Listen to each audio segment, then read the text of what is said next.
আলোচনা শুরুতে সে মহান রব্বুল আলামিনের দরবারে প্রশংসা জ্ঞাপন করছে এজন্য যে মহান আল্লাহ রব্বুল আলামিন অত্যন্ত উন্মুক্ত পরিবেশে ব্যক্তি স্বাধীনতা বজায় রেখে ৫৬,০০০ বর্গ মাইলের এই বাংলাদেশ প্রিয় মাতৃভূমি বাংলাদেশে ব্যক্তি স্বাধীনতা বজায় রেখে তিনি কোরআনের ময়দানে কথা বলার সুযোগ করে দিয়েছেন। সেজদা অনত চিত্তে সেই মহান মাবুদ আল্লাহ রাব্বুল আলামিনের দরবারে হৃদয়ের সবটুকু আবেগ এবং অনুভূতিকে উজাড় করে সমবেত কণ্ঠে সমবেত আওয়াজ দিয়ে জীবনের শ্রেষ্ঠ শুকরিয়ার ঝান্ডাটা আরো সে মুআল্লার দিকে অতিবাহিত করে আমরা মহান মাবুদের প্রশংসা জ্ঞাপন করছি, বলছি জোরে সোরে আলহামদুলিল্লাহ। শরীরের সকল শক্তি দিয়ে বলুন আলহামদুলিল্লাহ। অন্তর থেকে যদি আপনি আলহামদুলিল্লাহ বলতে পারেন তাহলে নেকি দিয়ে যিনি আসমান জমিন ভরে দেন তার নাম কি? আরো জোরে বলতে হবে, তার নাম কি? এখন যে আল্লাহ আপনাকে আলহামদুলিল্লাহ কিংবা সুবহানাল্লাহ বললে পরে নেকি দিয়ে ভরে দিবেন, সেই আলহামদুলিল্লাহ সুবহানাল্লাহ আপনি অন্তর থেকে বলতে পেরেছেন কিনা একমাত্র রাজি খুশি করার জন্য আল্লাহকে যিনি নেকি দিবেন সেই মহান সত্তা আপনার আমার খবর রাখে কিনা? কথা বলুন প্রিয় ভাইরা। দুরূদ আর সালাম সাইয়্যিদুল মুরসালিন আকা ইনামদার তাজিদার মদিনা বিশ্ব শান্তির ময় লাঞ্ছিত বঞ্চিত নিষ্পেষিত নিগৃহীত অধিকার হারা আর পদে পড়ে থাকে অসহায় অভাগী মানুষের পরম বন্ধু ইসলামিক প্রজাতন্ত্রের প্রেসিডেন্ট মক্কার মতি মদিনার জ্যোতিপুরের সাথী মুহাম্মদুর রাসূলুল্লাহ প্রাণ খুলে বলুন সাল্লাল্লাহু আলাইহি ওয়াসাল্লাম। আরো জোরে সাল্লাল্লাহু আলাইহি ওয়াসাল্লাম।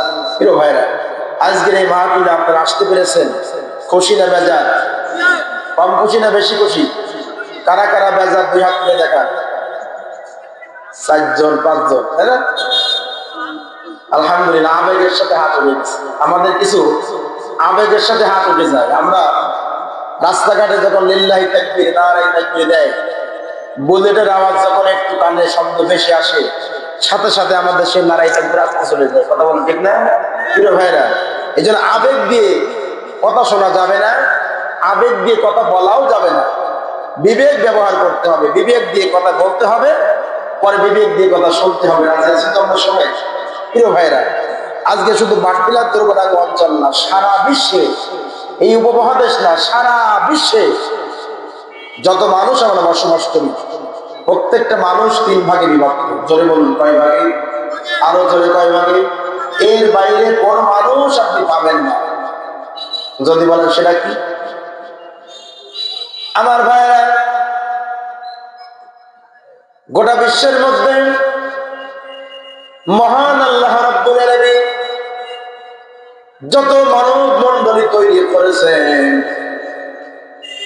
এই মানুষগুলোকে যদি আপনি 3টা ভাগে বন্টন করেন তাহলে 3 শ্রেণীর বাইরে আপনি কাউকে পাবেন না। এক শ্রেণী হলো ঈমানদার, যারা মুমিন, আর একটা প্রকার হলো যারা মুনাফিক, 3 নাম্বার হলো যারা কাফের। এই 3টা শ্রেণীর বাইরে এই জমিনে কোনো মানুষ পাওয়া যায় না। এই 3 শ্রেণীর বাইরে কোনো মানুষ পাওয়া যায় না। কি বলে যায়? কি হয় লোকটা মুমিন, না হয় লোকটা মুনাফিক, না হয় লোকটা কাফের। এখন মুমিনের, কাফের, মুনাফিক, এর বাইরে কাউকে আপনি পাবেন না। কথা বলুন ঠিক না? কিন্তু আপনি চিনবেন কেমনে এই ব্যক্তি মুমিন? কিভাবে আপনি চিনবেন? একজন মুনাফিককে আপনি কিভাবে চিনবেন? আমার বন্ধুরা, আমার ভাইরা, একজন ইমানদারকে আপনি মুনাফিক কাফের কিভাবে চিনবেন? আমার ভাইরা, আজ ভাই চলে গেছে? আজ ভাই চলে যাচ্ছেন? আসবেন আবার দেখা করতে যাবেন? হ্যাঁ জি ঠিক আছে। আমার ভাইরা, আল্লাহ রাব্বুল আলামিন মুমিন আপনি কেমনে চিনবেন সেই কথাগুলো কোরআনুল কারীমের ভিতরে বক্তব্য দিয়েছেন, মানব মণ্ডলীকে তিনি বুঝাইছেন। তার মানে মুনাফিক আপনি কেমনে চিনবেন? কোরআনুল কারীমের মধ্যে আল্লাহ আপনি স্পষ্ট করেছেন। আপনি কাফের কিভাবে চিনবেন? কোরআনুল কারীমের মধ্যে আছে কিনা? আছে না? তাহলে এই তিন শ্রেণীর মানুষের মধ্যে আমরা কোন শ্রেণীর ভিতরে, এটা আমাদের একটু দেখে নেওয়ার দরকার আছে কিনা? কথা বলেন। আমরা মুমিন কি মুনাফিক না কাফের দেখার দরকার আছে না? আমরা দেখবো কি দিয়ে? কথা বলেন, কি দিয়ে? আমার ভাইরা, রব্বুল আলামিন বলছেন, আল্লাযীনা ইয়াস্তাহিব্বুনাল হায়াতাদ দুনিয়া মিনাল আখিরাতি ওয়া ইয়াসুদ্দুনা আন সাবিলিল্লাহি ওয়া ইয়াবগুনাহা ইওয়াজা উলাইকা ফি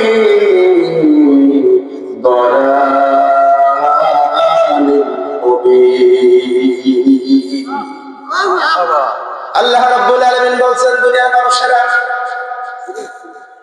কাফের হবে তারা পরকালীন জীবনকে যারা চিন্তা ভাবনা করে না, দুনিয়ার জীবনকে যারা বেশি করে প্রাধান্য দেয়, পরকালীন জীবন আছে যারা বিশ্বাস করে না, তারা হবে কাফের।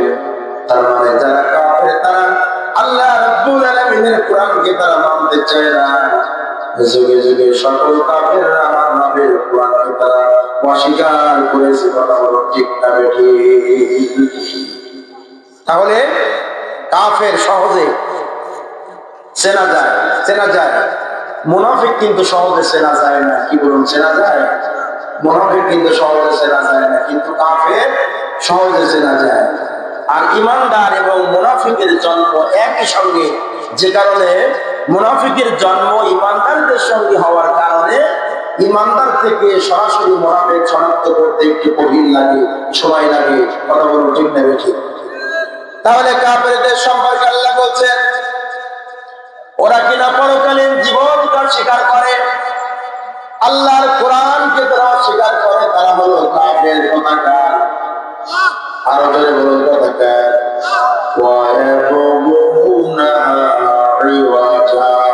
আল্লাহ রাব্বুল আলামিন বলেন, যারা সত্য স্বীকারকারী, যারা সত্য বিমুখ জাতি, যারা কাফের, যারা তারা কখনো সোজা রাস্তায় চলতে চায় না।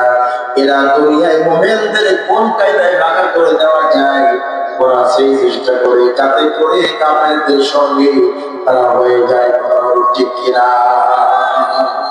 কিন্তু মুমিন যারা, তারা কখনো কাফেরদেরকে বন্ধু বানাবে না। এই কথা আরো জোরে বলে, এই কথা কে বলেছেন?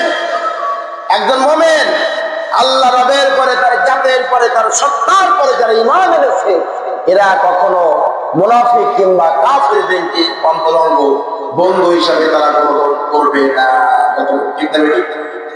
আল্লাহ রাব্বুল আলামিন বলছেন, যারা কাফের তারা ওয়াসুদ্দুনা আন সাবিলিল্লাহ,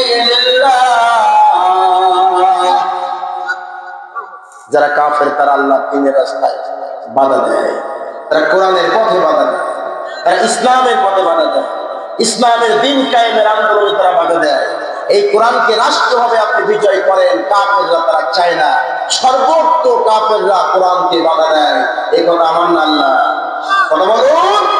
তাহলে এই কোরআন তো আজকে নাযিল হয়নি, এই কোরআন নাযিল হয়েছে 1400 বছর আগে। সর্বশ্রেষ্ঠ মহা বাণী হিসাবে নাযিল করেছেন আল্লাহ মুহাম্মদ রাসূলুল্লাহ সাল্লাল্লাহু আলাইহি সাল্লামের পরে। কথা বলুন ঠিক কিনা প্রিয় ভাইরা?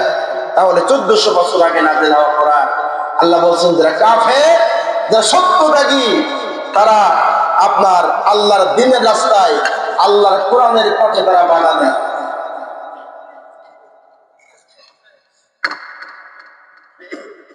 আমার ভাইরা,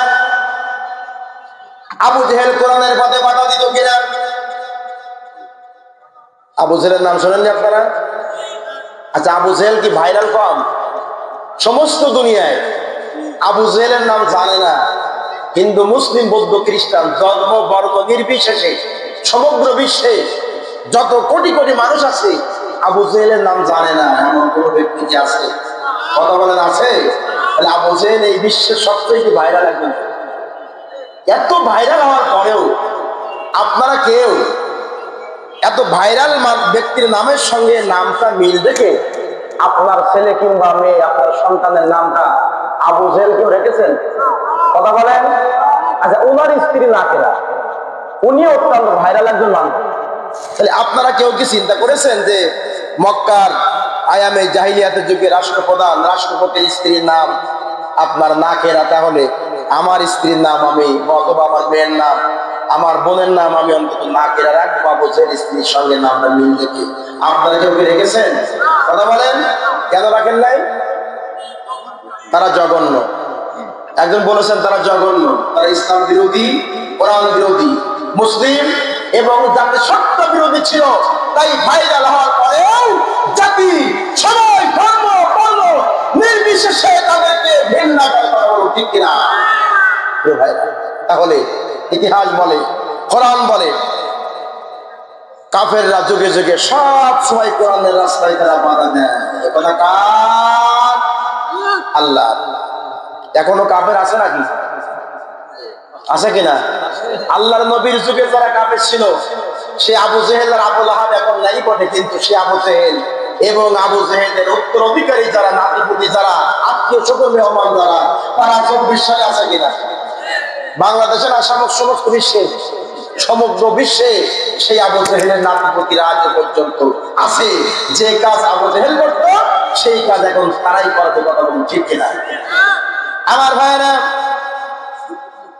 যারা সত্যত্যাগী, যারা কাফের, যারা কোরআনের ময়দান তারা সুযোগ করে দিতে চায় না, দিন কায়েমের রাস্তা তারা সুযোগ করে দিতে চায় না।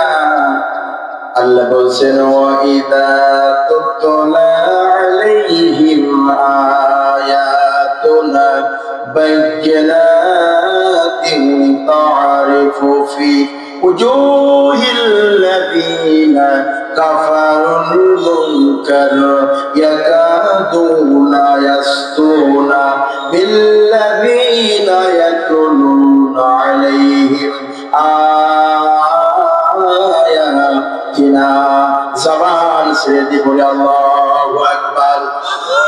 আল্লাহ রাব্বুল আলামিন বলেন, নবী, ওগো আমার বিশ্ব নবী, কাফেরদের সামনে তুমি যখন, আমি রব্বুল আলামিন আমার এই কোরআনটা পড়ে পড়ে যখন তুমি ওয়াজ করবা, যখন তুমি তাদেরকে বোঝাবা, ও নবী, এই কোরআনের সুস্পষ্ট বিধান যখন তুমি কাফেরদের শোনাবা, বোঝাবা, ব্যাখ্যা করবা, তাফসীর পেশ করবা, ওই কাফের যারা, ও নবী, কোরআন শোনার সঙ্গে সঙ্গে তাদের চেহারা কানা লালি মামাকা হবে, কালো হয়ে যাবে। সুতরাং তাদের অবস্থাটা কেমন হবে? নবী, তোমার পরে তারা আক্রমণ করতে পারলে, হামলা করলে, মামলা করলে পরে তারা খুশি হবে।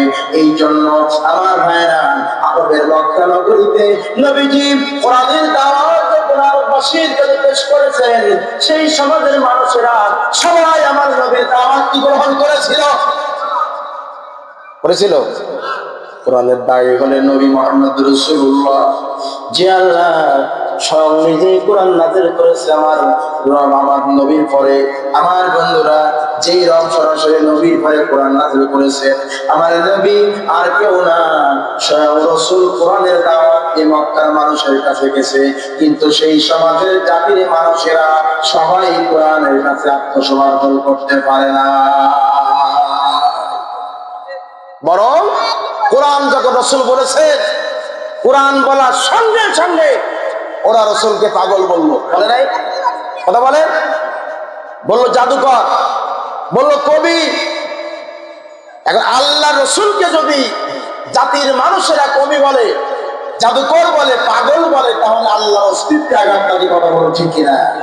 এই জন্য আল্লাহ সাথে সাথে মোকাবেলা করেছেন, প্রতিবাদ করেছেন মক্কার মানুষেরা। 40 বছর পর্যন্ত আমার নবী মুহাম্মদ সাল্লাল্লাহু আলাইহি ওয়াসাল্লাম তোমাদের প্রতিবেশী। এই 40 বছর পর্যন্ত তোমরা তাকে ক্যাপ্টি পাও, পাগল বলো নাই, কবি বলো নাই, জাদুকর বলো নাই, গলদ বলো নাই। 40 বছর পরে আমার নবীকে তোমরা কেন পাগল বলেছো? রাসূল পাগল না, কোরআনের কারণেই তোমরা তাকে পাগল বলেছো, কথা বলো, ঠিক কিনা? আল্লাহ রাসূল কি পাগল ছিল? কথা বলুন জোরে। এই মহাবিশ্বের সবচাইতে যিনি জ্ঞানী মানুষ তিনি হলেন মুহাম্মদ রাসূলুল্লাহ সাল্লাল্লাহু আলাইহি ওয়াসাল্লাম। এই বিশ্বাস হয় আমাদের? হয় কি বন্ধুরা আমার, ভাইরা আমার?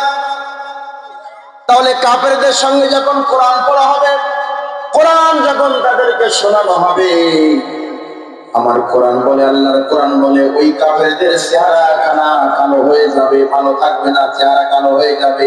আমার ভাইয়েরা, এই জন্য সত্যত্যাগী জাতি, সত্যত্যাগী মানুষগুলা তারা কোরআনের পারমিশন দিতে চায় না। গান, বাদ্য বাজনা, সিনেমা, থিয়েটার সব পারমিশন দেয়, থানার মধ্যে গেলে পুলিশ অফিসার সব দিয়ে দেয়। ও আমার ভাইয়েরা, কিন্তু কোরআনের মাহফিল যেখানে, ওই জায়গায় তারা বাধা দেয়। আর মানে ধর্ম নিরপেক্ষ মতবাদে যারা বিশ্বাসী, আমার ভাইয়েরা, কোরআন বিরোধিতা যারা করে, মুনাফিক যারা, কাফের যারা, এরা কোনোদিন চায় না সমাজ কোরআন দিয়ে সমাজ চলুক, দেশ চলুক, রাষ্ট্র চলুক। কথা বলো ঠিক কিনা? এরা চায় না। আচ্ছা, মাইক্রোফোনের আওয়াজটা কম টানছে কেন ভাই দাদা? আমার ভাইয়েরা, এটা কাফেররা চায় না। কারণ একজন মানুষ যখন কোরআন শুনবেন, কোরআন শোনার পরে যিনি মদ পান করতেন তিনি মদ ছেড়ে দেয়, যিনি জেনা করতেন, সমকামিতা করতেন, তিনি এইগুলো ছেড়ে দেয়, যিনি তাসের আড্ডায় যেতেন তিনি তাসগুলো ছেড়ে দেয়। ও আমার ভাইরা, কিন্তু সমাজে ভালো মানুষ তৈরি হোক, কোরআন দিয়ে সমাজটা চলুক, এইটা সমাজের এক শ্রেণীর মানুষ তারা পছন্দ করে না। কথা বলো ঠিক কিনা? তারাই দেয় কোরআনে বাধা। আর কোরআনে যারা বাধা দেয় তারা কাফের। বলেছেন কে? বলেছেন কে? প্রিয় ভাইরা, এই মাঠে গত 1 বছর আগে একটা মাহফিল হওয়ার কথা ছিল, আপনারা জানেন না? একটা মাহফিল হওয়ার কথা ছিল এই মাঠে। দুঃখজনক হলেও সত্য, এই মাহফিলটাতে ওনারা করতে দিবেন না। এইটা যদি লাইটিং প্যান্ডেল এতগুলো হাজার হাজার টাকা খরচ করার আগে ওরা বলতো যে এটা আমরা করতে দেব না, তাহলে এই বেচারারা, এই কমিটির ভাইরা কোন অবস্থায় এখানে এই লাইটিং প্যান্ডেল তারা করতো না। কিন্তু এর আগে না বলে লাইটিং প্যান্ডেল, মাইক সব যখন প্রস্তুত, ঠিক দিনের দিন এখান থানার থেকে পুলিশ আসলো এবং বলল যে এই মাহফিলটা করা যাবে না। এবং ওই সময় সংশ্লিষ্ট পুলিশ অফিসাররা আরো কিছু কথা বলেছেন, যে কথাগুলো আমরা নাইবা বললাম। মনে রাখবেন, এইখান থেকে থানার কোন পুলিশ কর্মকর্তারা এই এলাকার মানুষ যদি মোবাইল না করে ডেকে না নিয়ে আসে, পুলিশ অফিসাররা এখানে কেউ আসবে না। কথা বলুন ঠিক কিনা? প্রিয় ভাইরা, আপনারা যে বার্তাই করেছেন না কেন, আপনার জীবন হবে ফিরআউনের মতো, কারুনের মতো, কোরআনের মাহফিলে ঘটনার কারণে। কথা বলুন ঠিক কিনা? খাদ্যের অভাবে মারা যাবেন, প্যারালাইসিস হয়ে মারা যাবেন, গ্রুপিং থাকতে পারে আওয়ামী লীগের ভিতরে, কিন্তু কোরআন কোন আওয়ামী লীগের কোরআন নয়, বিএনপি জামাত ইসলামীর কোরআন নয়। কোরআন হলো মুসলমানদের হৃদয় স্পন্দন। ঠিক কিনা? আপনি ছিলেন 16 বছর, এখন আসে বন্ধ করেন তো। যারা বন্ধ করেছিলেন তারা চলে আসেন। সাতক্ষীরার জনপদে আপনার মাইক কেড়ে নিয়েছেন। অশিক্ষিত মূর্খ মানুষ বক্তার পাশে বসে ধিক্কার দিয়েছেন, মাইক কেড়ে নিয়েছেন। না খায় খায় মরতে হবে আপনাদের, দুঃখে দুঃখে মরতে হবে। একজন আলেম, তিনি অনার্স মাস্টার্স পাস, তিনি দাওরা ফারেক। আপনি অশিক্ষিত মূর্খ মানুষ পাশে বসে আছেন, বিড়ির গন্ধ দেয়। আপনি বক্তাকে থাপ্পড় মেরেছেন। মিডিয়া যেগুলো আপনারা দেখেছেন, কিসের কারণে? আপনি আওয়ামী লীগ করেন সেই কারণে। এই কোরআন কোন ব্যক্তি পরিবারের জন্য, দেশের জন্য, গোষ্ঠীর জন্য আল্লাহ কোরআন নাযিল করেনি। কথা বলুন ঠিক কিনা? প্রিয় ভাইরা, জুলুম করেছেন, অত্যাচার করেছেন, বেইজ্জতের সাথে, জিল্লাতের সাথে আপনাকে বিদায় নিতে হয়েছে। কথা বলুন ঠিক কিনা? প্রিয় ভাইরা, যারা জুলুম করে, দ্বীনের রাস্তায়, ইসলামের রাস্তায় যারা বাধা দেয়, আল্লাহর কোরআন বলেছে তারা কাফের, তারা সত্যত্যাগী জাতি। কথা বলো ঠিক কিনা? প্রিয় ভাইরা, আসুন এই কোরআন দলমত নির্বিশেষে আমাদের সকলের জন্য কোরআন। এই কোরআনকে আমরা ভালোবাসি। এই কোরআনের এই ময়দানে, দুর্বডাঙ্গা পাটবিলের এই জনপদে আমার যতটুকু বয়স, আমি কোরআনের মাহফিল এই জনপদে হওয়া মাহফিল বন্ধ হয়েছে এইটা আমার জানা নাই, মুরব্বীরা বলেছে আমরা কখনো দেখিনি, তাহলে এই কাজটা কখনো ঘটেনি। কিন্তু গত বছর ইতিহাস তৈরি হয়েছে, দুর্বলাঙ্গা বাগবিলা সরকারি প্রাইমারি স্কুল ময়দানে কোরআনের ওয়াজ বন্ধ হয়েছে। কথা বলুন ঠিক কিনা? প্রিয় ভাইরা আসুন, বন্ধুগণের আমার, ভাইয়ের আমার, আবু জেহেল কোরআনে বাধা দিত, রাষ্ট্রীয়ভাবে আইন করে দিল, সনদ মুহাম্মাদের কোরআন শরীফ পড়তে শুনতে যাওয়া যাবে না, মুহাম্মদ যেখানে কোরআন শরীফ তেলাওয়াত করে এখানে তোমরা যাবে না। আইন করে দিল, কোরআন তেলাওয়াত করছেন যিনি মুহাম্মদ রাসূলুল্লাহ সাল্লাল্লাহু আলাইহি ওয়াসাল্লাম, কত মধুর কণ্ঠ দিয়ে তিনি কোরআন শরীফ তেলাওয়াত করছেন। আমার বন্ধুরা, আবু জেহেল মনে করলো, আবু লাহাব, উতবা, সাইবারা মনে করলো আমরা তো মক্কার নেতা, আমরা তো হলাম মক্কার সর্দার, আমরা আইন করলাম, জনগণ হয়তো বা কোরআন শুনতে যাবে না। আমার ভাইরা, এইবার দেখা গেল আল্লাহর নবী হুজরা মোবারকের মধ্যে কোরআন শোনার জন্য ওরা টেক লাগালো, সবে সাথে হয়ে গেল, ফজরের আযান হয়ে গেল, আবু জেহেল ওইদিকে চলে যায়, আবু লাহাব ওইদিকে চলে যায়, উতবা সাহেব ওইদিকে চলে যায়। এবার একজন আরেকজনের সঙ্গে সাক্ষাৎ মিলে গেল। তুমি কোথায় গেছিলা? বলে তুমি কোথায় গেছিলা? বলছে আব্দুল্লাহ বিন মুহাম্মদ রাসূলুল্লাহ সাল্লাল্লাহু আলাইহি সাল্লামের কোরআন শোনার জন্য আমরা সেখানে গিয়েছিলাম। আমার ভাইরা, ওরা বলল আমরা যেহেতু নিজেরাই নেতা, মক্কার সর্দার যেহেতু আমরা যদি কোরআন শোনার জন্য যাই তাহলে পরে আমাদের জনগণদেরকে আমরা ঠেকাতে পারবো না। যে কোনো বাধা দিয়ে বিপত্তি করে, যে কোনো বললে আল্লাহর নবী মুহাম্মদ রাসূলুল্লাহ সাল্লাল্লাহু আলাইহি ওয়াসাল্লামের ওই কোরআন যেন শুনতে তারা না যেতে পারে। আমার ভাইরা, পরের দিন রাতে একই অবস্থায় তারা চলে গেল, সুবহি সাদিক যখন হয়ে গেল, সালাতুল ফজরের আযান যখন হয়ে গেল, ও আমার বন্ধুরা, এবার একজন আরেকজনের সঙ্গে সাক্ষাৎ হয়ে গেল। বলে তুমি কোথায় গেছিলা? ওই জায়গায়। তুমি কোথায়? ওই জায়গায়। তার মানে যারা কোরআন শুনতে অন্য মানুষদেরকে বাধা দেয়, ওরা রাতের বেলায় বাড়িতে ঘুমাতে পারে না, ওরা চলে যায় সেই নবীর জবানের, মধুর জবানের কোরআন শোনার জন্য। কথা বলুন ঠিক কিনা? আমার ভাইরা, মাইকে তো আমি কথা বলে মজা পেলাম না, এই আওয়াজ যাচ্ছে না, এই কথা বলছি মাইক্রোফোন থেকে, এটা আওয়াজ কানে না তো? বন্ধুরা আমার, তোমার আছে মসজিদের আজান দিয়া মাইক। আমার ভাইরা, আমার বন্ধুরা আমার, খেয়াল করে শোনো। এবার এই কোরআন শরীফ আবু জেহেল বন্ধ করে দেওয়ার জন্য চেষ্টা করেছিল, কিন্তু আবু জেহেল কোরআন সকল চেষ্টা করেও আমার আল্লাহর কোরআন জমিন থেকে বন্ধ করতে পারে না। আজ পর্যন্ত সেই আবু জেহেলের উত্তরসূরিরা সেই কোরআন যদি বন্ধ করতে চায়, তারা কি পারবে? কথা বলুন, তারা কি পারবে? বরং যারা কোরআনকে বন্ধ করতে চাইবে তারাই সেই দেশ থেকে বন্ধ হবে। কথা বলুন ঠিক কিনা? কোরআন বন্ধ যারা করতে আসবে, আল্লামা দিলওয়ার হোসেন সাইদী রাহিমাহুল্লাহ তিনি বলতেন, এই জাতি, এই মানুষ আমাকে দেখে এই ময়দানে, চট্টগ্রামের প্যারেড গ্রাউন্ডে এই জনগণ আমার জন্য আসে না, এই জনগণ আসে আল্লাহর কোরআনের জন্য। কথা বলো ঠিক কিনা? কোরআনের যে আকর্ষণ, কোরআনের যে ভালোবাসা, এটা কেউ, এই কোরআনের মর্যাদা কেউ নষ্ট করতে পারেনি, আর কিয়ামত পর্যন্ত কেউ নষ্ট করতে পারবে না। কথা বলুন ঠিক কিনা? আমার ভাইরা, বন্ধুগণের আমার, সর্বপ্রথম কাফেররা এক নম্বর টার্গেট তারা গ্রহণ করলো। সেই টার্গেটটা ছিল কোরআনকে অস্বীকার করতে হবে। কোরআন যদি অস্বীকার করা যায়, তাহলে আব্দুল্লাহর বেটা মুহাম্মদ রাসূলুল্লাহ সাল্লাল্লাহু আলাইহি সাল্লামের কোরআন দুনিয়া থেকে বিদায় করে দেওয়া যাবে। এরকম সাউন্ড হলো কেন? একেবারে খারাপ। খারাপ তো খারাপ না, একেবারে খারাপ।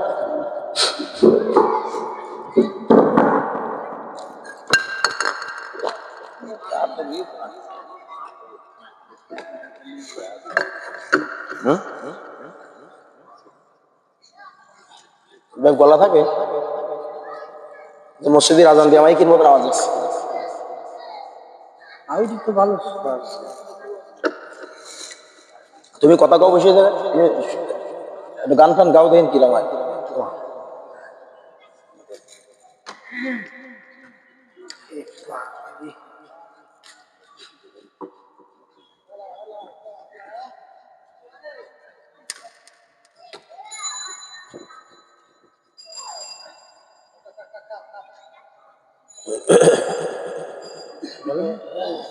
হ্যালো হ্যালো হ্যালো হ্যালো, একটু জিকির দেন লা ইলাহা, সবাই মিলে লা ইলাহা।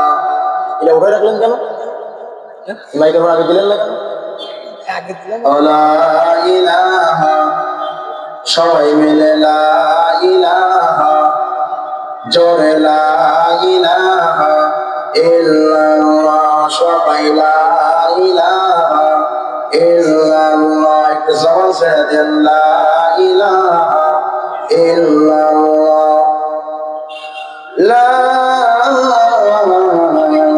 ইলাহা ইল্লাল্লাহ মুহাম্মাদুর রাসূলুল্লাহ সাল্লাল্লাহু আলাইহি ওয়াসাল্লাম। প্রিয় ভাইরা, তাহলে কাফেররা তাদের এক নম্বর মিশন ছিল তারা এই কোরআনকে কিভাবে অস্বীকার করা যায়। কোরআন যদি সহজে অস্বীকার করা যায় তাহলে হয়তোবা আমাদের আর কিছু কষ্ট করা লাগবে না, সহজে আমরা কোরআনকে পৃথিবীর থেকে বিদায় করে দিতে পারবো। কিন্তু কোরআনকে অস্বীকার করা গেছে? সবাই জবান খুলে বলুন, কোরআনকে অস্বীকার করা গেছে? কোরআন অস্বীকার করা যায়নি, কারণ কোরআন কার বাণী? কথা বলুন জোরে, কোরআন কার বাণী? আল্লাহ রাব্বুল আলামিন বলেছেন, নবী এই কোরআনকে যারা অস্বীকার করতে চায়, কোরআন যারা মানতে চায় না, ওদেরকে তুমি বলে দাও ইয়াকুলুনা ফাতারাকুল ফাতুহু বিআশরি সুওয়ারিন মিথলিহি মুফতারায়াতি ওয়া দুউ মান ইসতাতাতুম মিন দুনিল্লাহি ইন কুনতুম সাদিকিন।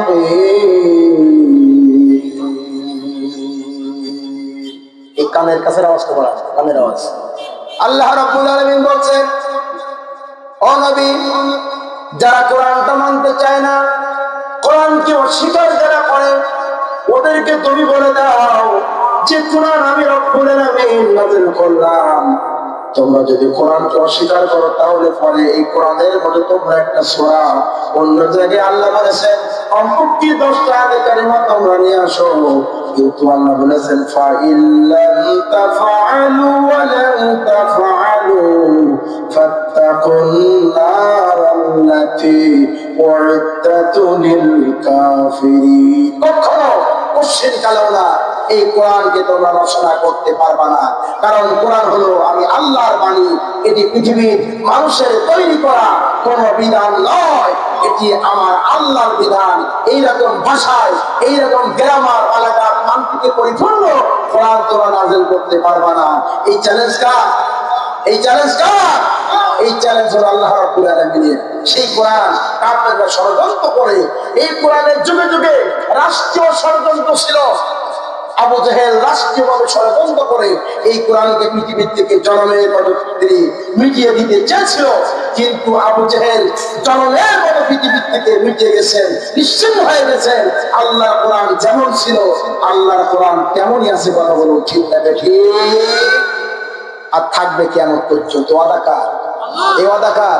পৃথিবীর কোন চক্রাঙ্গানি, পৃথিবীর কোন সরকারের ভয়, পৃথিবীর কোন মানুষের তৈরি করা বিধান আল্লাহর এই কোরআনকে আল্লাহর জমিন থেকে উৎখাত করতে পারবে না। যারা কোরআনকে উৎখাত করার জন্য প্রস্তুতি গ্রহণ করবে, আমার আল্লাহ তাদেরকে জনমের মতো উৎখাত করে দেবে। কথা বলুন ঠিক কিনা?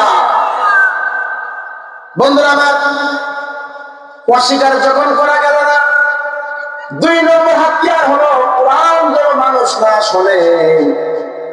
যদি কোরআন মানুষ শুনতে না পারে, আস্তে আস্তে তারা চলে যাবে আমার ভাইয়েরা।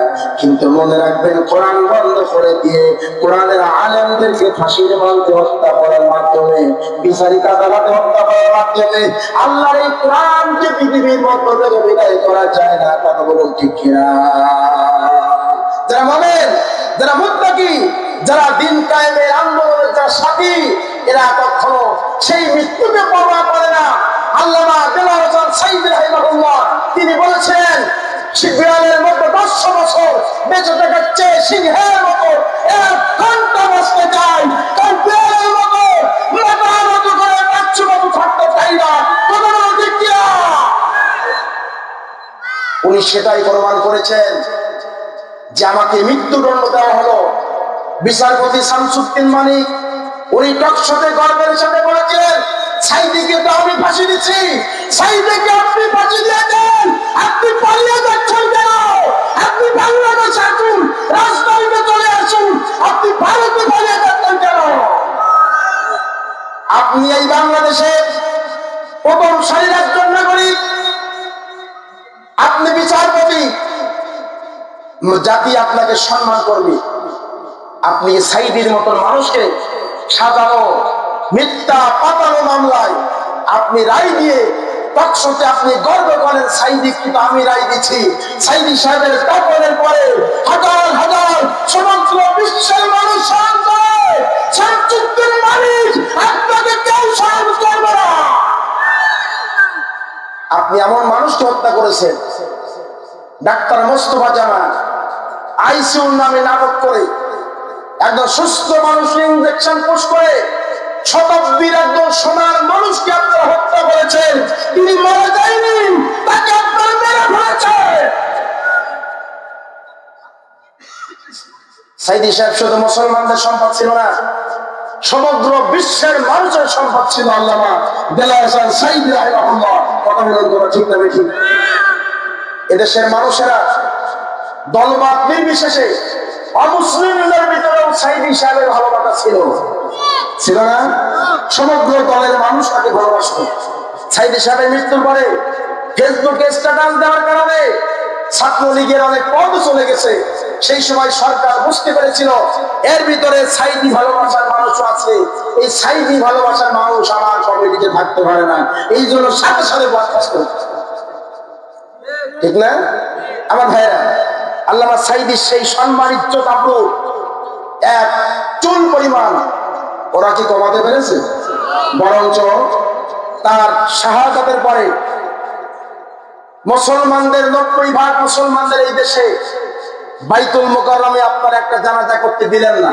এর চাইতে অমানবিকতা, নিষ্ঠুরতা আর কোনো কিছু হতে পারে না। একটা জানাজা পর্যন্ত আপনারা ভয় পেয়েছেন যে সাঈদীর জানাজায় 20 লক্ষ মানুষ হবে, আপনারা নিয়ন্ত্রণ করতে পারবেন কিনা তার জন্য একটা জানাজার অনুমতি আপনারা জানলেন, জাতি আপনাদেরকে ধিক্কার জানায়। প্রিয় ভাইরা, সাঈদীর জানাজা যদি না হয়, আল্লাহ যদি মাফ করে, তাও সাঈদী জাহান্নামে যাবে। কথা বলো ঠিক না প্রিয় ভাইরা? একজন ইমানদার যদি মারা যায়, তার যদি জানাজা না হয়, জানাজার কারণে কোনো মানুষ জাহান্নামে যাবে না। তো আপনারা যারা বাধা দিলেন, আপনারা তো ম্যাক্সিমাম বেনামাজি, ওই নামাজ তরক করার কারণে জাহান্নামে তো আপনারাই চলে, ঠিক না? আমার বন্ধুরা, আমার ভাইয়ের, আমার আল্লাহর নবী মুহাম্মদ রাসূলুল্লাহ সাল্লাল্লাহু আলাইহি ওয়াসাল্লাম মক্কায় যখন জন্মগ্রহণ করলেন, আমার নবীর কোন শত্রু ছিল না, সবাই আমার নবীর মিত্র ছিল, সবাই আমার নবীর ভালোবাসার মানুষ ছিল। ও আমার বন্ধুরা, কোরআন যখন নবীর পরে নাযিল হয়েছে, শুধুমাত্র কোরআনের কারণে জাতি দ্বিধা বিভক্ত হয়ে গেল, একটা তাওহীদের পক্ষে আর একটা চলে গেল তাওহীদের বিপক্ষে। কথা বলুন ঠিক কিনা? আল্লাহ রাসূলের কোনো অন্যায় ছিল? কথা বলুন, জোরে বলুন, অন্যায় ছিল? যারা বলবেন না, আপনারা মনে করছেন যে কিছু অন্যায় আপনার ছোট কথা ছিল, তাই না? আল্লাহ রাসূলের কোনো অন্যায় ছিল? আপনার ছিল? তার গন্থলি গরুন আছে? কথা বলো। তার টাকা ছিনতাই করেছে? ইয়াতীমকে ধাক্কা দিয়েছে? না, তিনি করেননি। তিনি কোরআন ভিত্তিক একটা সমাজ ব্যবস্থার স্বপ্ন তিনি দেখতেন, যে মানুষের তৈরি করা বিধানকে লাঞ্ছিত করে, পরিচালিত করে আল্লাহর আলোকে আমি সমাজ কায়েম করতে চাই। এই জন্য তারা নবীর পরে প্রচার করেছিল। কথা বলো ঠিক কিনা? আল্লাহ রাসূল প্রথম ইসলাম জানাইছিল কয়দিন? 40 দিন কই, 3 মাস, 3 বছর না? শেখ আবি তালিব জেল খেটেছেন কত বছর? এটা সবাই বলেন কত বছর? এটা মুখস্থ করেন কয় বছর?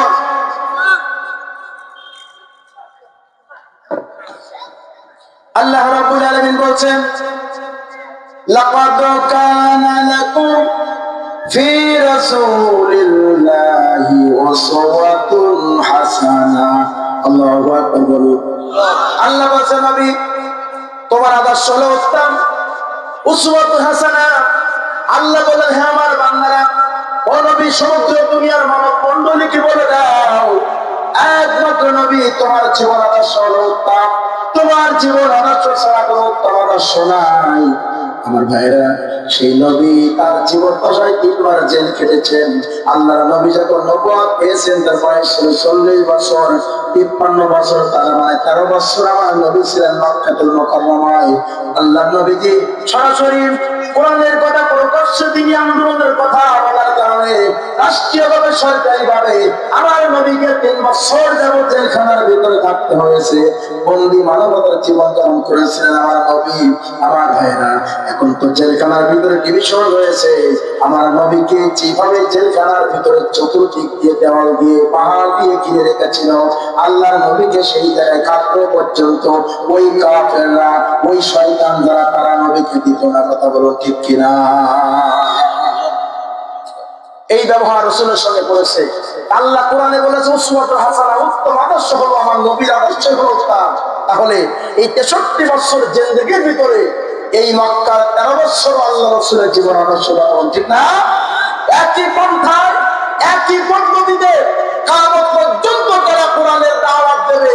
তাদের কেউ জালিম, বাতিল, রাষ্ট্রীয়ভাবে, সরকারিভাবে, প্রশাসনিকভাবে তাদেরকে জেলখানা অন্ধকার পরাকাষ্ঠের ভিতরে নিয়ে যাবে। কথা বলো ঠিক কিনা?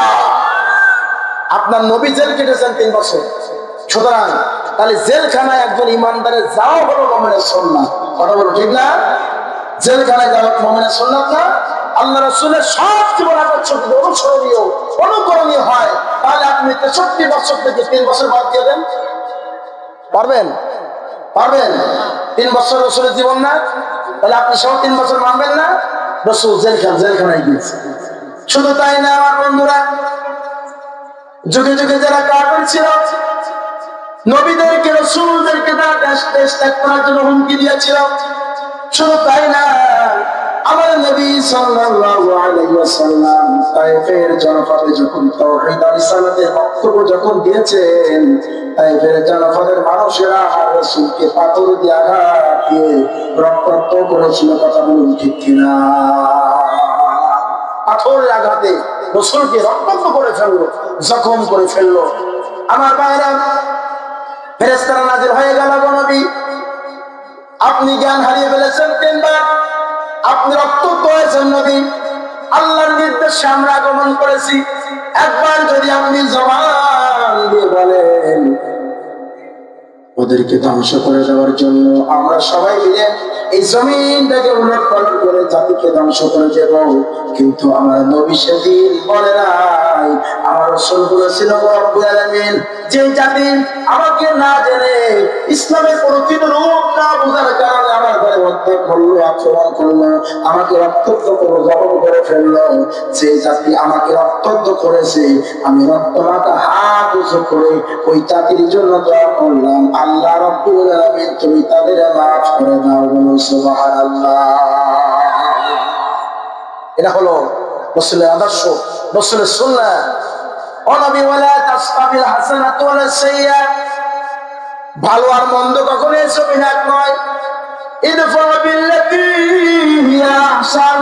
আল্লাহু আকবার। ও নবী, আপনি মন্দের প্রতিদান ভালো দিয়ে দেবেন, তাহলে দেখবেন যারা আপনার চলার পথে কাটা দিত ওরা আর কাটা দেবে না, যারা আপনার দুশমনী করতো ওরা করবে না। আপনি যদি মন্দের প্রতিদান মন্দ দিয়ে দেন, দুশমন বক্র হবে না। আপনি মন্দের প্রতিদান ভালো দিয়ে দেখবেন, দেখবেন সমাজে ইসলাম সহজে বিজয় হয়ে যাবে। কথা বলুন ঠিক কিনা? দুশমনকে যদি বন্ধু বানানো না যায়, তাহলে কিন্তু ইসলামের বিপ্লব হয় না। খুব অল্প সময়েই নবী করিম সাল্লাল্লাহু আলাইহি ওয়াসাল্লাম মক্কা ইসলামের বিপ্লব করেছিলেন। কথা বলুন ঠিক না ঠিক? বন্ধুগণের আমার ভাইরা আমার, একটু জিকির দেন লা ইলাহা, যদি দেওয়া যায় সবাই দেয় লা ইলাহা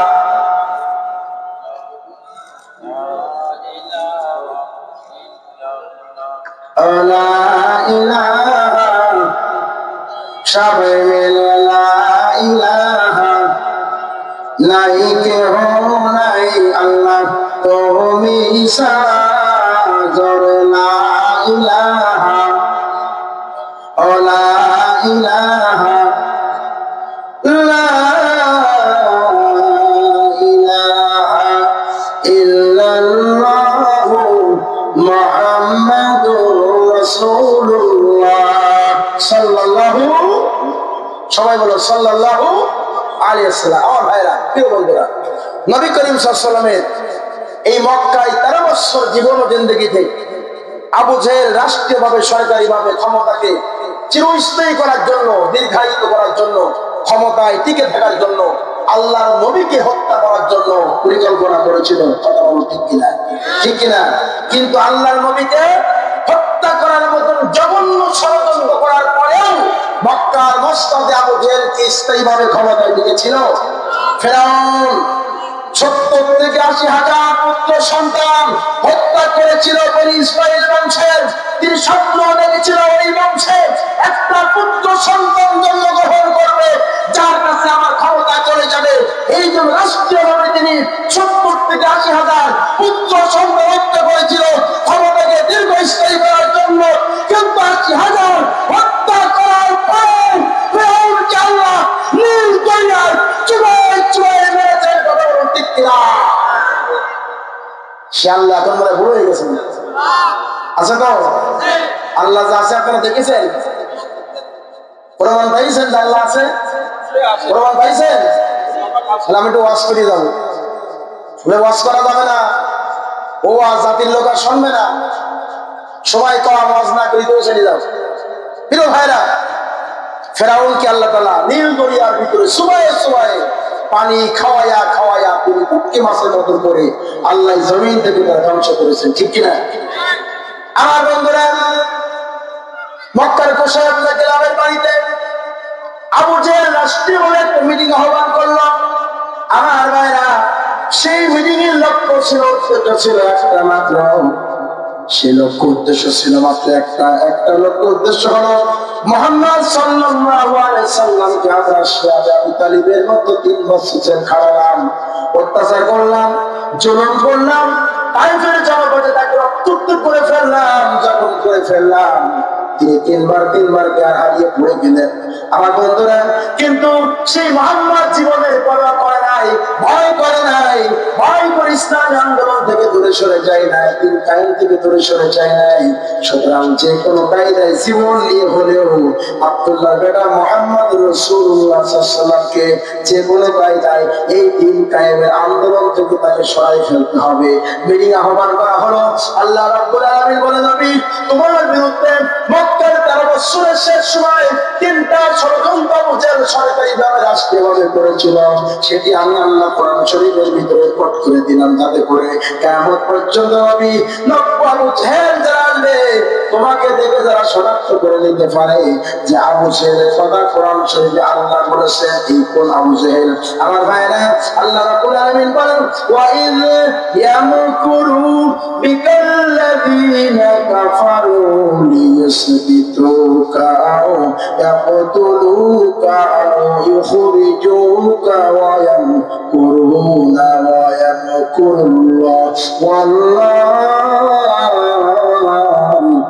খায়রুল মাকিরিন। জবান ছেড়ে দিল আল্লাহু আকবার। প্রিয় ভাইরা, এই কোরআন কার? আবু জেহেলের যে ষড়যন্ত্র, আল্লাহ কোরআন শরীফে করে দিলেন। ষড়যন্ত্রকারী আবু জেহেল বেশি না আল্লাহ বেশি? আল্লাহর যে কৌশল, আল্লাহ যে ষড়যন্ত্র। 5ই আগস্টের 1 তারিখে জামাত ইসলামীর মতো একটা গণভিত্তিওয়ালা রাজনৈতিক সংগঠন, যেটা এশিয়া মহাদেশের বৃহত্তর ইসলামী আন্দোলন হিসেবে পরিচিত, 1 তারিখে টেকনাফ মানে ঈশ্বরগালনে রাসেল বাইপার সাপ এলাকাতে জনগণের এই বৃষ্টিটাকে ভিন্ন খাতে প্রবাহিত করে দেওয়া যায়। আর আর জামাত ইসলামীকে নিষিদ্ধ করে বৈষম্য বিরোধী ছাত্র আন্দোলনের এই আন্দোলনকে মানে নষ্ট করার জন্য যাতে ভিন্ন খাতে এদেরকে প্রবাহিত করা যায় তার জন্য জামাত ইসলামীকে নিষিদ্ধ করেছে আল্লাহ রাব্বুল আলামিন। এই জামাত ইসলামী সেই নিষেধাজ্ঞা বাতিল করে জাতির সামনে আবার সেই প্রিয় সংগ্রামে খাড়া করেছে। কথা বলো ঠিক কিনা?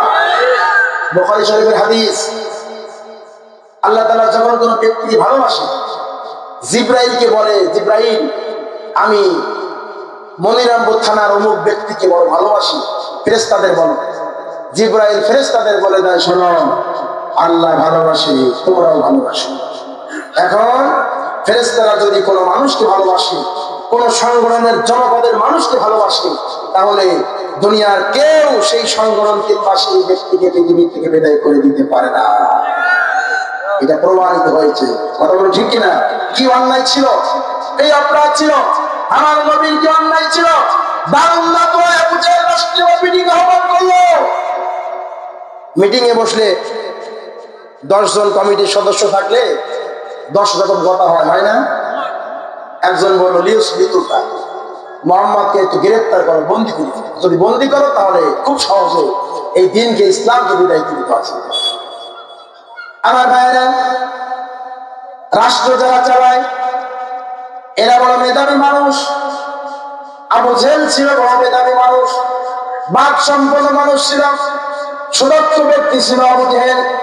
আবু জেহেল উপস্থিত সদস্যদেরকে বলল, শোনো আমরা যদি এখন মোহাম্মদকে আবার বন্দী করে জেলখানার ভিতরে ঢুকাই দেয়, তোমাদের কি মনে নাই আগে একবার 3 বছর আমরা তাকে বন্দী করেছিলাম?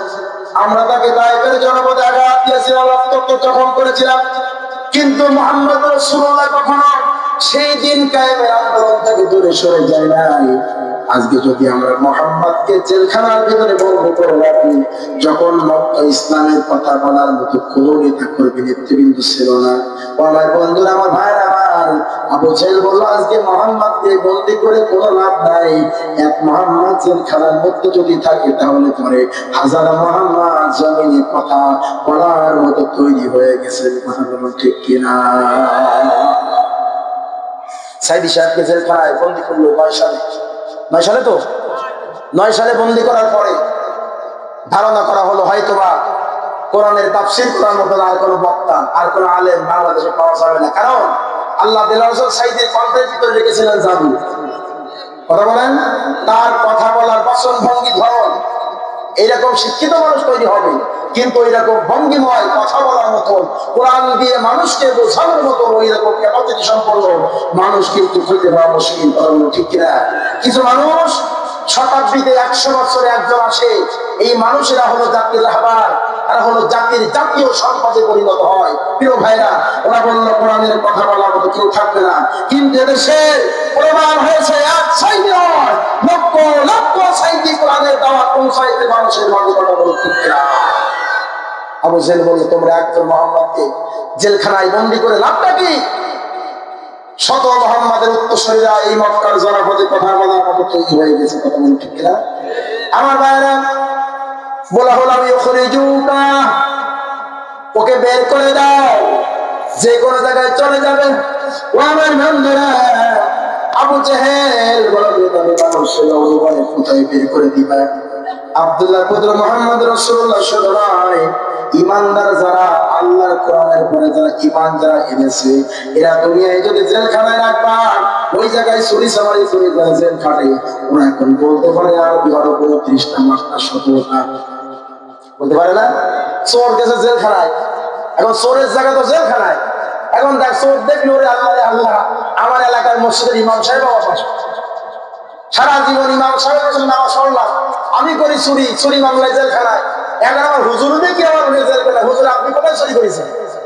বলে আমি চুরি করিনি, আমি একটু ওয়াজের ময়দানে হুঙ্কার দিয়ে কথা বলেছিলাম, আমি একটু ইসলামী পথে ছিলাম, আমার এই টুপিদারি ছিল, এই টুপিদারি থাকার কারণে আমার নামে মামলা দিয়েছে, এই কারণে আমি জেলখানায়। তা ঠিক আছে হুজুর, যখন আপনি আসলেন জেলখানার ভিতরে বসে কি করবো? আপনি আমার অন্তত তালিম বড় কঠোর মুখস্থ করেছেন, শিখেছেন। এরকম মানুষেরা, বহু মানুষেরা আল্লাহর কোরআন শিখেছে, যারা পড়তে পারতো না আলেমদের কাছ থেকে জেলখানার ভিতরে। কারণ বাংলাদেশের সব আলেম তো জেলখানার ভিতরে একটি দিচ্ছে। ভাইরা আমার, আবু জেহেল বলল ওখান থেকে ওকে বের করে দেওয়া যাবে না, বের করে দিলে পরে মুহাম্মাদের উত্তরসূরিরা জনপদের সেই জায়গায় থাকুক না কেন, সেই জায়গায় তাদের উদ্দেশ্য হবে একটা, আল্লাহর কোরআনকে কিভাবে রাষ্ট্রীয়ভাবে বিজয়ী করা যায়। কথা বলো ঠিক কিনা? শত জুলুম অত্যাচার করেও এই পথ থেকে মানুষকে সরানো গেছে। কথা বলেন গেছে? জবান ছেড়ে দিয়ে আরো করে গেছে। আরো যদি 41 সাল পর্যন্ত এই কাজ করা যেত তাহলে মনে হয় কোরআন শরীফ থাকতো, থাকতো, আলেম ওলামারা থাকতো। শোনেন, যা ফ্যাক্টরিতে তৈরি হয় তা কখনো খাইয়ে কমায় যায়? ফ্যাক্টরিতে যা তৈরি হয় তা আপনি খাইয়ে নষ্ট করে কমাতে পারবেন না, কারণ এই আলেম ওলামা তো ফ্যাক্টরিতে তৈরি হয়। আপনি মেরে তাদেরকে ধ্বংস করিয়ে আপনি তো এই ফ্যাক্টরির মাল নষ্ট করতে পারবেন না। এই 5টা নষ্ট করবে আর 100টা ফ্যাক্টরি ডেলিভারি দেবে। আমার বন্ধুরা, আবু জেহেল বলল না, ওকে বের করে দেওয়া যাবে না, বের করে দিলে পরে আমার ভাইরা, আমার সব মনে আছে কোন ক্ষেত্রে সময় কি দায়িত্ব আছে। বন্ধুরা, আমার ভাইরা, আবু জেহেল বলল বন্দি করা যাবে না, বের করে দেওয়া যাবে না, আমি যেহেতু সভাপতি আমার আছে বড় গতি, এই জন্য সিদ্ধান্ত হবে আমার মুহাম্মদ নামের এই মানুষটিকে হত্যা করে ফেলতে হবে। আমার ভাইরা, উপস্থিত সদস্যরা বললো তার মতো বাস্তবিক করতে কোনো ভালো মানুষ মক্কা নগরীতে খুঁজে পাওয়া যাবে না। আমার ভাইরা, আবু জেহেল বললো যে কোনো কায়দায় তাকে ষড়যন্ত্র করে হত্যা করে দাও। আমার ভাইরা, আমার আল্লাহ বলে আমি পুরো বিকাল্লাযীনা কাফারু লিয়াসবিতুকা, ওরে আবু জেহেল রে, তোমরা চক্রান্ত করো আমার নবীর বিরুদ্ধে, আমি আল্লাহ আসমান এবং জমিনের মালিক, আমি আল্লাহ তোমাদের বিরুদ্ধে চক্রান্ত করা শুরু করে দিলাম। তোমরা চক্রান্ত শুরু করবা তার আগে আমি চূড়ান্ত চক্রান্ত শুরু করে দিলাম, সুতরাং আমার চক্রান্তই সফলতা হবে। ঠিক না বেটি? বন্ধুগণ, আমার ভাইয়ের, আমার তারা একটু লুকা তাকে হত্যা করে ফেলো। কিভাবে হত্যা করতে হবে? তার বাড়ি চাও করার আক্রমণ করে আল্লাহ রাব্বুল আলামিন নবীকে বলে দিলেন, নবী রে, যাদেরকে তুমি ভালোবাসো, যাদের আমানত তোমার কাছে দূষিত রয়েছে, ওই মানুষগুলো নবী তোমার কিন্তু ভালোবাসে না। শোনো না, তুমি আজকে রাতের বেলায় হুজরা মুবারকের টেক লাগায় ঘুমাতে পারবা না। আমার ভাইরা, আল্লাহ রাব্বুল আলামিন তার নবী আলীকে ডাক দিলেন, আলী রে, যারা আমাকে হত্যা করতে আসবে, যারা আমাকে ধরতে আনবে, যারা আমাকে মারতে আসবে, ওদের আমানত রয়েছে আমি নবী আমার কাছে, সুতরাং আমি ওদের আমানত নষ্ট করে খেয়ানত করে মদিনায় যেতে পারবো না। আলী রে, তোমার কাছে এইটা অমুকের আমানত, এইটা তমুকের আমানত, এইটা অমুক ব্যক্তির আমানত, এইটা কুরাইশ বংশের অমুকের আমানত, এই আমানতগুলো পরিশোধ করে দিয়ে আলী তুমি আমার পিছন দিয়ে চলে যাবে মদিনা।